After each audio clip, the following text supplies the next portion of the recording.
Euforiya və yaxud Azərbaycan dilindəki variantı euforiya.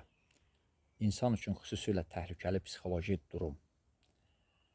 Euforiya anında insan özünü həddindən artıq, normadan artıq, xoşbəxt, şən, şad, xürrəm, məmnun, məğlub edilməz, qüdrətli, güclü, təminatlı, hətta bəzi hallarda ölməz belə hiss edə bilər.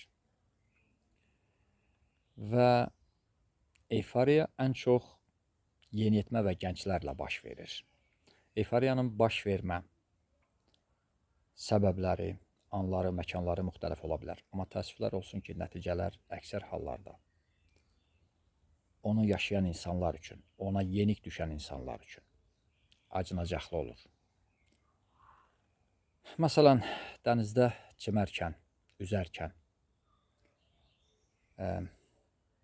batıb həyatını itirən insanlar, gənclər, nəqliyyat vasitələrini yüksək sürətlə idarə etmə səbəbindən həyatını itirən gənclər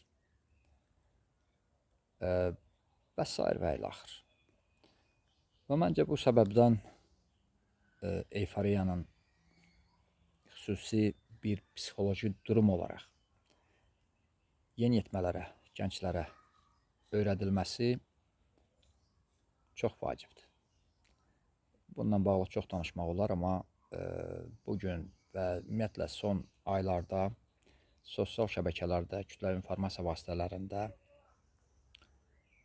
qarşıma çıxan xəbərlər məni çox düşündürürdü və yəni bu paylaşımı etmək qərarına gəldim. Euforiyanı öyrənmək, araşdırmaq, yeniyetmə və gənclərə onun fəsadlarını, ağır nəticələrini anlatmaq çox vacibdir fikrimcə. İzlədiyiniz üçün təşəkkürlər. Hələlik.